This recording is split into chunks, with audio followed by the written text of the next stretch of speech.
Hi, and welcome to another episode of Hot Takes with me, the Silver Fox. And it seems that under the SNP, the NHS is very, very much in danger of crashing.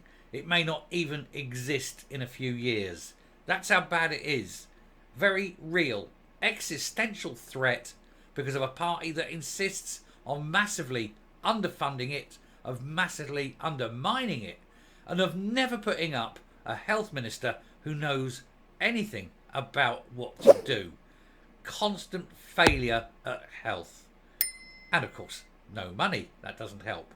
So we're going to take a look at this to see why it's falling apart and why nothing really can save it now. It does seem to be in a terminal decline and it's swirling around the plug hole, ready to disappear forever. Here goes. So the very existence of the NHS is at risk under the SNP, as bombshell new report paints a staggeringly bleak picture. Audit Scotland have spelled out the dire state of the health service in Scotland after 17 years of nationalist rule, with the British Medical Association warning it is no longer financially sustainable.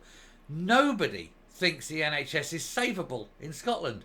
Not Audit Scotland and not the BMA, and I suspect half the people working in the NHS feel the same. Certainly, I get the impression from the things that they're saying and doing that the SNP government themselves seem to think it is better to let people die than to treat them, because death is cheaper than treatment. It seems to be the case. Not that it bothers them, of course. They're all sitting there on Bupa, aren't they? They don't care. Anyway, a new report into the financial pressures facing the NHS in Scotland has been described as staggeringly bleak. The findings from Audit Scotland said a clear vision is required to move from recovery to reform within the health service. The public spending watchdog warned that currently operational performance and workforce capacity challenges are having a direct impact on patient safety and experience. The findings are a damning indictment on the Scottish Government's record, with a succession of SNP health secretaries now widely viewed as failures. Failures at health and failures at everything else they've ever done. But of course, one of the problems they have is staffing. They don't pay people enough. When they do pay people, they're taxing them more than anywhere else. The fact is that if you do go and work in an NHS hospital in Scotland, you're still understaffed and so very much overworked. There's the stress levels. That's driving more people out of the profession, or at least increasing sickness. And that makes the stress levels even worse, because then you're even more chronically understaffed. It's a vicious cycle that nobody wants to grasp and actually take control of, because none of them know how to. And half the problem is you've got a woman running finance who has got the IQ of a banana, and every single health secretary has not got a clue on how to deal with the problem. They seem to think that it can sit above everything and pass out memos and make edicts and that things get done. And that's not how things get done. And it's people's lives that it's costing. You know, you're watching children die. You're watching old people die. You're seeing people on waiting lists for 20 years trying to get a new hip. Granny's dead before the hip comes. But that's fine for the SNP. They've just saved money on a hip operation. In response, the chairman of the BMA described the report as staggeringly bleak and added that it paints a picture of a health service in crisis without any plans to address it. Dr. Ian Kennedy went on. He said the report confirms the NHS in Scotland and its workforce is simply unable to meet the growing demand for health services of our population. The service is not financially sustainable, and health boards face a black hole of £0.5 billion, £500 million in a year, and that's in a year, it's not complete, £500 million in a year by 25-26. And it's not going to get better, not while they're wasting money on independents left, right and centre.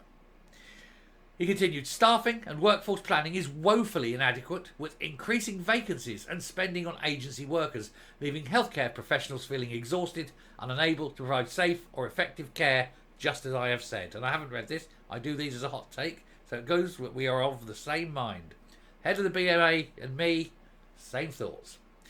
Dr. Kennedy added, doctors and their colleagues are struggling to provide the best care they can in not fit for purpose buildings with a maintenance backlog nearly 3 times the future budgets available to address it.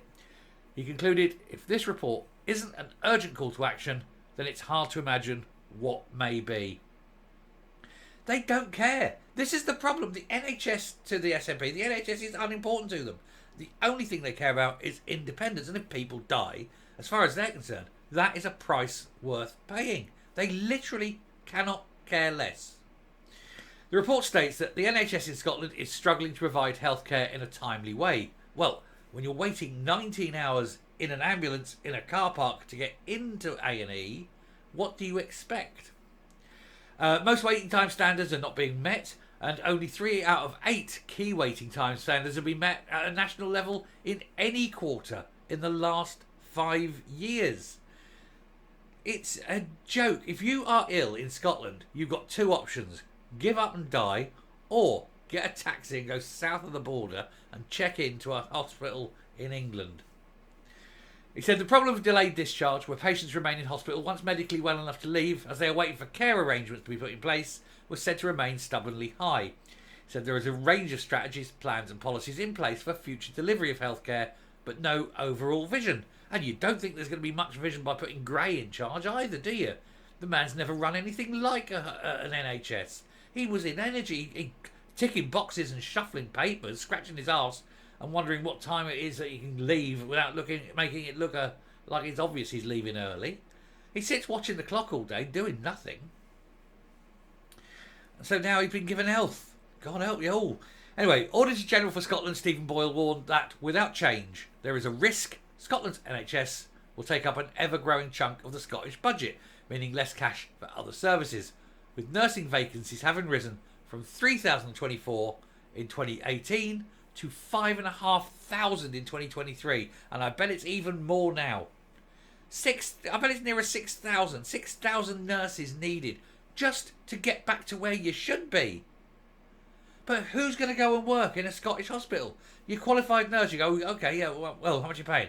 Okay, well, that's fine. How much are you taxing me? Ooh, no thanks. Also, more violence in the Scottish hospital because of the stress and that. Also, more stress in the Scottish hospital because it's massively understaffed. What do they think is going to happen? The whole of the NHS in Scotland is collapsing. It's imploding. And it isn't going to get better while you've got someone like Gray in charge of health and Shona Robison in charge of finance. Even SNP supporters must see there has to be change. You cannot keep spending money on independence and letting the NHS crumble. Or are you willing to give up your children's lives, your granny's lives, your wife's life? Are you willing to let people you know die on the altar of independence? Because if you are, you're truly lost.